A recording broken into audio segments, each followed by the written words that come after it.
Hey guys, what's up? It's me again, Tom from TTT Tom's Tech Time. Today we want to throw a look at winter flying with our DJI Phantoms or whatever UAV model we are all using. First up, we are going to throw a look at 6 basic hints, and after that we are going to throw a look at some battery hints, because mostly the battery brings our copter down in the winter. So let's just get right into it. Enjoy the episode, stay tuned, fly safe, and leave a thumb up. Let's get started by taking a look at 6 simple and basic hints before we actually get in depth.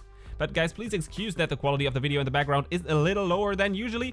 There was no snow this year yet, and I had to use archive material of mine, and by the time I filmed it, I neither owned a Phantom 3 nor a 4K camera.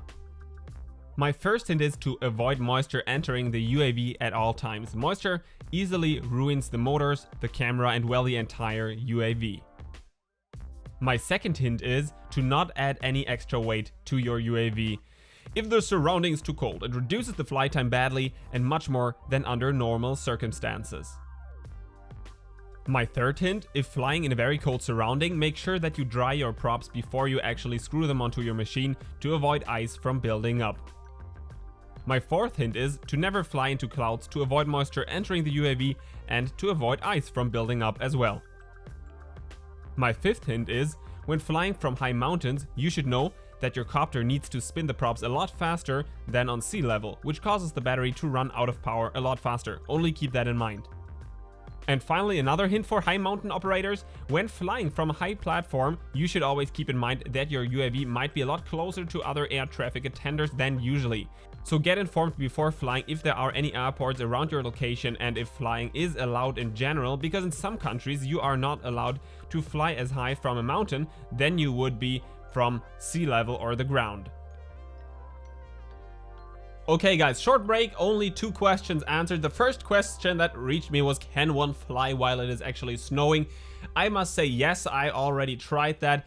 But of course I cannot recommend it because your UAV can get wet a lot easier. So maybe if it snows only slightly, go for it. But of course have an umbrella with you while setting things up. And yeah, if it snows too badly, probably you shouldn't be taking your Phantom out for a short flight.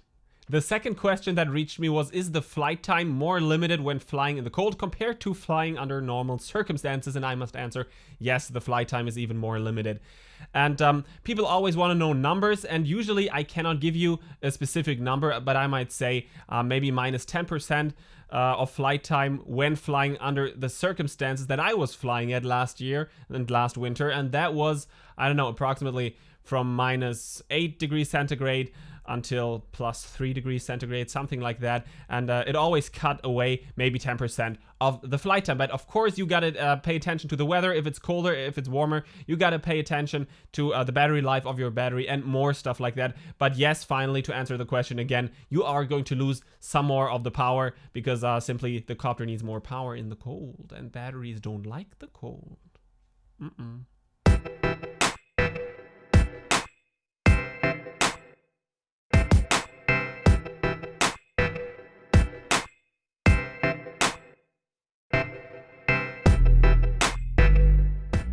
Okay guys, right now let's focus on the real troublemaker when it comes to crashes in the winter, and that is the battery, the bad boy battery, BBB, Tom's BBB time. No, that doesn't make sense anymore. Most crashes are actually caused by battery voltage drop downs, and that can really hit each and everyone out there. I had that experience myself last winter, and it was simply like that. My battery was on about 30%, and then it went down to 8% immediately from 1 second till the other, and it landed smooth and safely right into the snow. I mean, safely, yes, because the snow was quite soft, but it was kind of wet. Even though the copter survived it all without any hesitation. It was pretty cool, actually, pretty tough machine, but of course worse could happen, and we don't want worse to happen. So let's just throw a look at these battery hints of mine to keep you safe and the copter dry. Before flight, you should inspect your batteries, way stricter than under normal conditions even. Leave older batteries at home completely, and if a battery shows swellings or other damage, you should even retire it completely.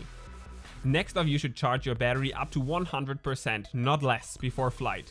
Keep in mind that batteries lose some power if they are not being used, so fully charge the batteries 12 to maximum 24 hours right before the flight. Never ever fly with half charged batteries. Keep your batteries warm at all time, transport them in a heated surrounding, and never ever lay them on the cold ground. And finally insert them into the UAV right before the takeoff. And right after the takeoff, don't forget to let your UAV hover low to the ground for about, I don't know, 30 till 60 seconds maybe before you actually raise it up higher to warm up the battery and the engines to ensure a safe flight. And if something happens within that time, you will of course be able to catch it, hand catch it, or land it. Because I don't want you guys to hand catch your copter, because I am taking the risk every single day. But I mean, I can't pay if you cut off a finger of yours. So you should then safely land your UAV. If you finally avoid a full throttle up, especially during the first few minutes of the flight, you will be good to go. Now that tree is rockin' crazy and looks like the pure creativity that swapped out of my mind. There are 3 main gadgets that you should have, and actually there is a whole lot market that wants to sell your stuff for winter flying, but there were only 3 things that I found very, very useful. First of all, there is something about the batteries, of course, and that is to keep the batteries warm while transporting them, and of course before inserting them into our copter right before the takeoff. Actually, under normal winter circumstances at around, I don't know, 0 degrees centigrade, you would simply take a hand warmer with an owl on it. That is very important, by the way. You take a hand warmer and one of the batteries, put them right into a pocket of your coat, the hand warmer in it as well, and you might look a little bigger if you have like 20 batteries all around your body, but that will keep your batteries warm and safe. And actually, if you have to go for a longer trip, or I don't know, for outdoor circumstances with, I don't know, negative 20 degrees centigrade or something like that, you simply take your batteries, take a woolen scarf or anything else, doesn't have to be a scarf, could be something else. You simply wrap it in. Now this feels like cooking. You wrap it in. The next mixture is this. You take the hand warmer, you activate the hand warmer, and pack it in as well. And finally, you take the entire package. Of course, it could look a little bit nicer than mine. And you put that into one of these thermal bags for food. You can get those thermal bags at, I don't know, any outdoor store, or simply on eBay or Amazon, or whatever website you like the best. And I'm not promoting Amazon, by the way, but you could get it there. So you put the things in there, and that keeps your battery safe and warm on longer trips. And actually, yeah, your batteries will really appreciate it. And I'm not kidding. As I said, I crashed before because one battery of mine failed in the cold. The second gadget I recommend is named a power bank, and it might look like that. They are simply some plastic devices, and you can plug a USB cable into them, and you will have a power bank, a mobile power bank, and you can plug your phone or iPad or iPhone or whatever you guys are using into it, and it will charge your mobile device. And of course that is very useful, because in the cold our batteries even run out faster, and not only on the Phantoms and quadcopters, but of course on our mobile devices as well. So one of these maybe $10 gadgets can really be a lifesaver out there. And finally, not only your batteries need a hand warmer, but you yourself need one. Again, it's very important to have an owl printed onto it. And you of course need gloves with touch fingers. Yeah, very, very sexy.